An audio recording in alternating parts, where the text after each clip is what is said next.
NASA Başkanı'ndan UFO itirafı geldi. Bill Nelson tanımlanamayan uçan cisimleri yani UFO'ları gören pilotlarla görüştüğünü açıkladı.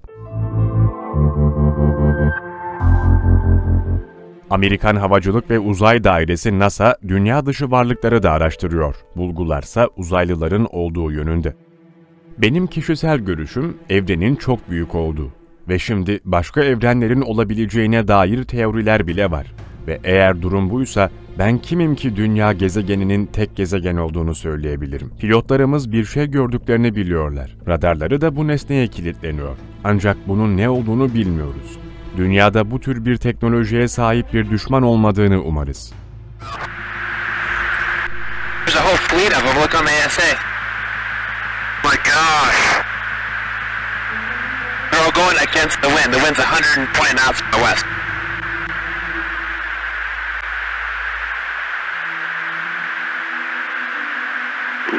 Nickel 6-1 Tango Small J, over.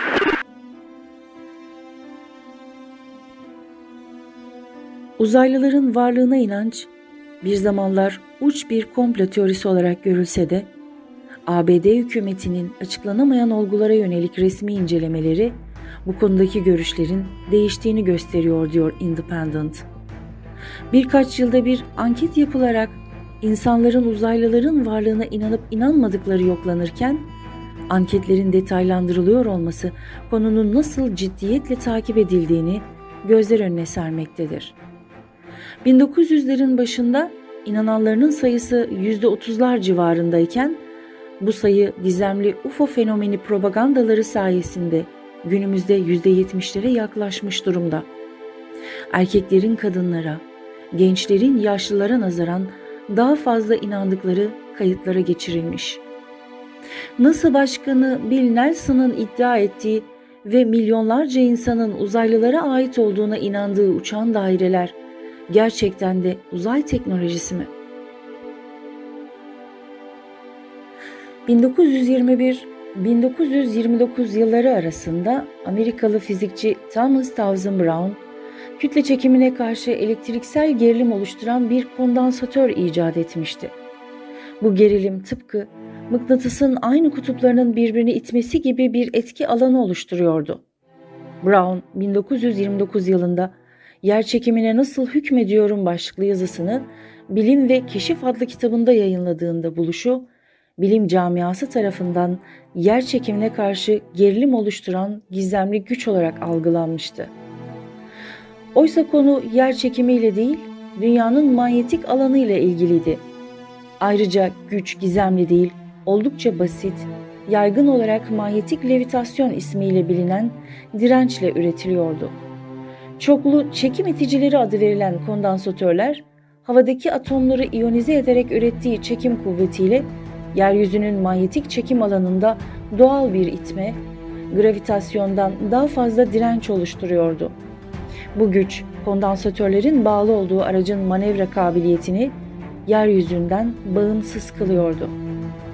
Hareket edebilmek için mutlaka yeryüzünün manyetik alanına ve havadaki atomlara, daha fazla iyonizasyon için rüzgara ihtiyaç duyması, bu araçların havanın, rüzgarın ve manyetik ortamın olmadığı iddia edilen uzaydan geldiğini zannetmek, dünya dışı varlıklara ait olduğunu düşünmek çok büyük bir çelişki, bir açmazdır. Dünyaya özgü olan ve neredeyse bütün üniversiteler tarafından zaten bilinen ve kullanılan manyetik levitasyonun dünya dışı varlıklara ait üstün teknoloji olarak ifade edilmesi, halkın bu konuda aydınlatılmaması, tam aksine NASA, ABD ordusu, CIA, Vatikan, Pentagon ve benzerleri tarafından propaganda malzemesi yapılarak medya aracılığıyla insanlığa servis edilmesi, ne tür bir tuzağa çekilmek istendiğimizin göstergesidir.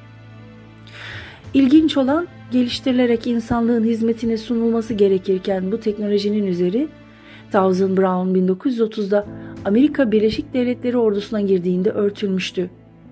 Mucidiyle birlikte dünyayı dize getirmek için hiçbir hileden, propagandadan, suikast ve savaştan kaçınmayan ordunun eline geçmişti. Oysa günümüz araçlarının günlerce kat ettiği yolu dakikalar içinde sessizce ve zararsız alabilecek, bedava enerji üreten ve kullanan bu araçlarla yakıtlara ihtiyaç duymayabilirdik.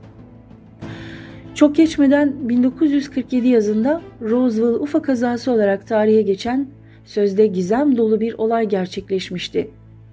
Uzaylıların varlığı fikrinin ilk tohumlarının atıldığı bu haber önce medya tarafından süslenerek servis edilmiş, hemen ardından gizem ve merak uyandırması adına yalanlanmıştı.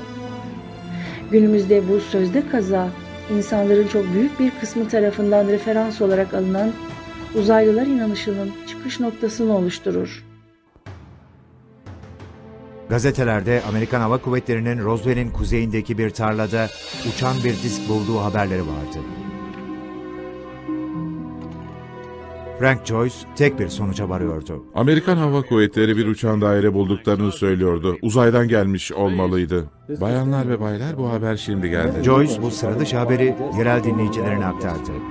Bu muhtemelen hayatında yakaladığı en büyük haberdi. 8 Temmuz 1947'nin gazete başlığı. Hava Kuvvetleri bir uçan disk bulup ele geçirdiğini açıkladı.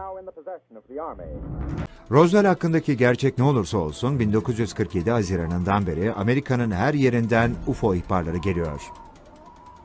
Pentagon bir yıl sonra Mavi Kitap Projesi olarak bilinen bir araştırma başlattı ve hem askeri hem sivil görgü tanıklarının ifadelerini aldı. O yılın Haziran ayında Roswell olayından sadece 12 ay sonra Mavi Kitap Projesi yetkilileri bulguları tartışmak için gizli bir toplantı yaptı. Ordunun istihbarat şefi Albay Howard McCoy, gizli toplantıda ordunun asla bir uçan daire bulmadığını açıkladı. Sonra da Roswell davasını kökten sarsan bir açıklama yaptı. McCoy şöyle dedi, aktarıyorum. O bölgede böyle bir enkaza rastlamak ve onları görebilmek için her şeyimizi verirdik. Roswell hakkındaki gerçek her ne olursa olsun ifadesi, artık insanların böyle bir ihtimalin olabileceğini düşünmeye başlamalarının ve gözlerini gökyüzüne çevirmelerinin bir başarı olarak kabul ediliyor olmasından. Çünkü bu durum olmayan bir düşmana karşı insanlığı korkutabilmeleri, gerçekleştirilmesi planlanan her türlü operasyonun uzaylılar tarafından yapıldığı fikriyle örtebilecekleri ve insanlığı dış uzay tehdidiyle bir araya getirip birkaç kişinin yönetimindeki yeni bir dünya düzenini rahatlıkla kurabilecekleri anlamına geliyordu. Buna ek olarak tıpkı filmlerde 10 yıllardır işledikleri gibi Amerika, dünyayı daima kurtaran süper güç olarak uzaydan bile gelebilecek her türlü tehlikeye karşı dünya halklarını koruyup kurtaracak ilahi kudrete sahip sığınılası yegane güç olacaktı. Mesela Amerikan Başkanı Trump'ın açıklamasını konuşuyor. Çünkü Trump, Amerika'nın bir uzay ordusu kuracağını duyurdu. To establish a space force as the sixth branch of the armed forces. That's a big statement. Amerika'nın uzay ordusu uzaylı saldırılarına karşı dünyayı korur mu bilemiyor. Amerika'nın uzay ordusu uzaylı saldırılarına karşı dünyayı korur mu bilemiyor. Trump uzay ordusunu şu sözlerle açıkladı. Bu çok büyük bir an ve biz hepimiz bunun için buradayız. Uzay. Uzayda birçok şey olacak. Uzay dünyanın en yeni savaş alanı. Çünkü ulusal güvenliğimiz ciddi tehditler altında. Amerika'nın uzayda üstünlüğü kesinlikle çok önemli. Ama çok kısa süre içinde çok fazla şeye önderlik edeceğiz. Uzay gücü saldırganlığı caydırmamıza ve nihai yüksek zemini kontrol etmemize yardımcı olacak. Perhaps we need some outside universal threat to make us recognize this common bound. I occasionally think how quickly our differences worldwide would vanish if we were facing an alien threat from outside this world.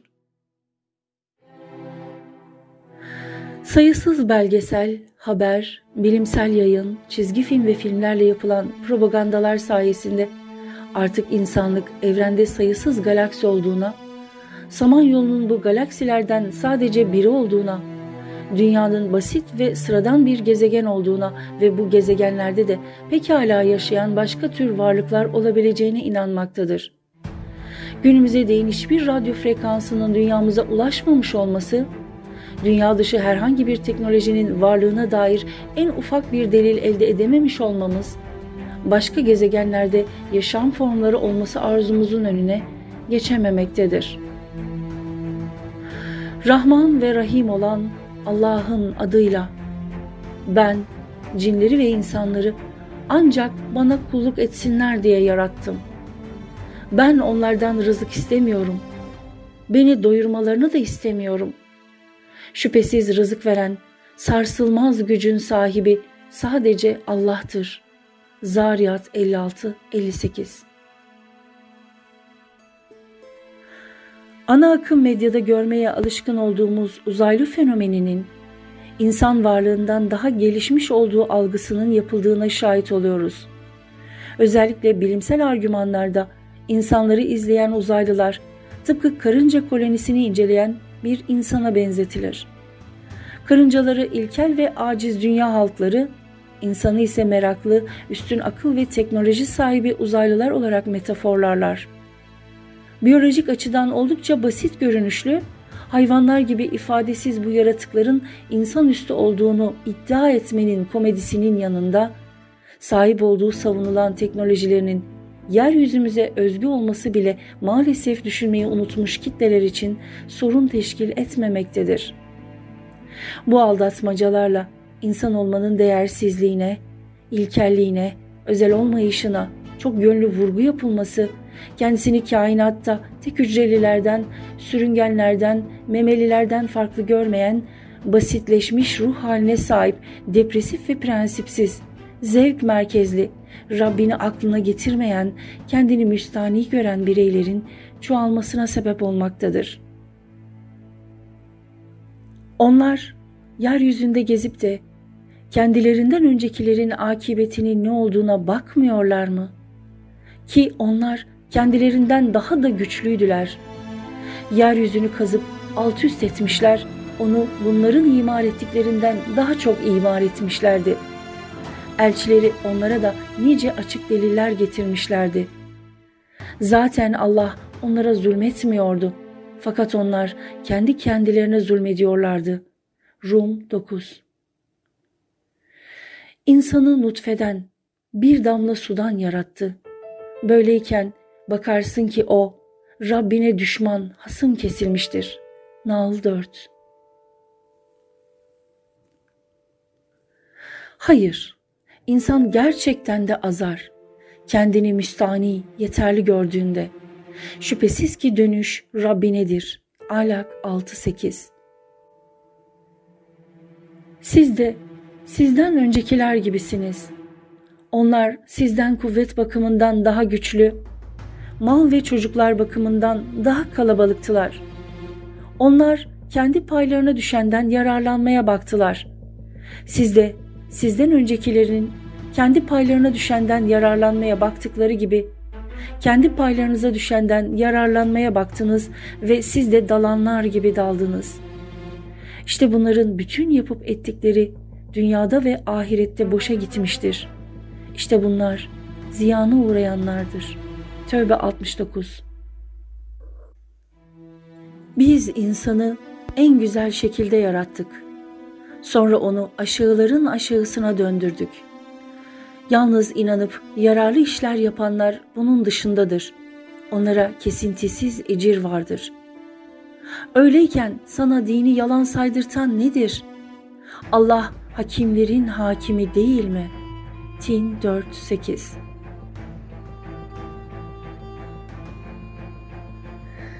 Gerçeklerden uzaklaştıkça daha düşünemeyen, daha bağnaz ve kontrol edilebilir nesillere dönüşüyoruz. İnsan olmanın haysiyetinin lezzetini bilmeyenler için uzaylı dostların veya düşmanların varlığı rahatsız edici değildir. Fakat 1660'tan beri distopik bir dünyanın temellerini atmaya çalışanların, bunun için zaman, emek ve para harcayanların amaçları hepimiz için oldukça rahatsız edici.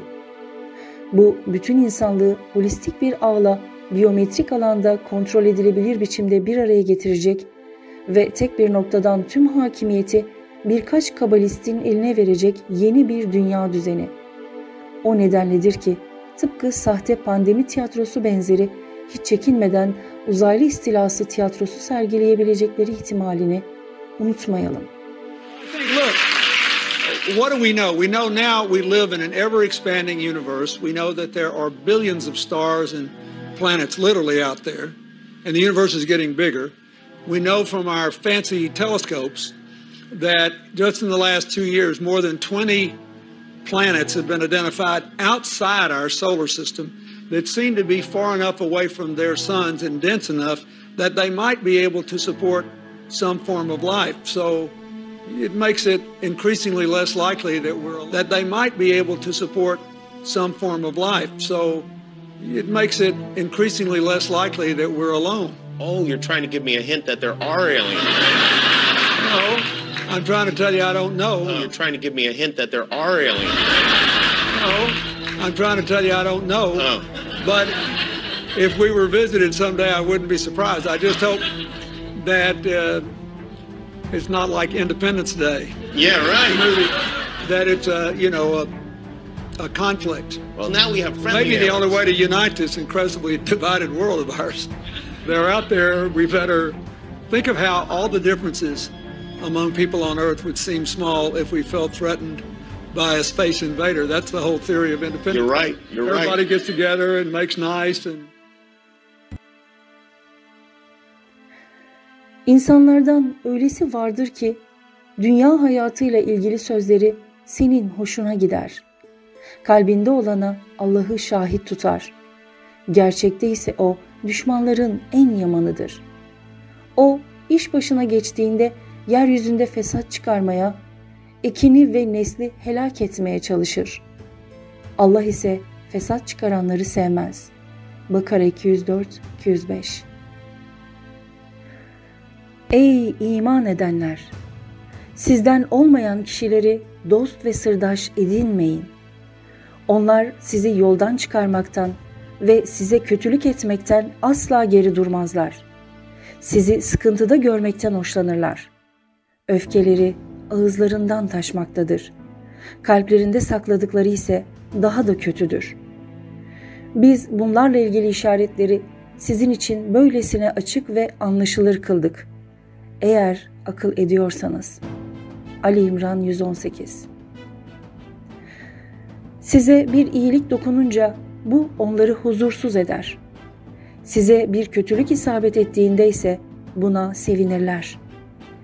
Eğer siz sabreder ve günahlardan sakınırsanız, onların hileli tuzakları size hiçbir zarar veremez. Şüphesiz Allah yapmakta olduklarını kuşatmıştır. Ali İmran 120. İşte bu şeytan ancak kendi dostlarını korkutur. Siz onlardan korkmayın. Eğer müminlerseniz benden korkun. Ali İmran 175.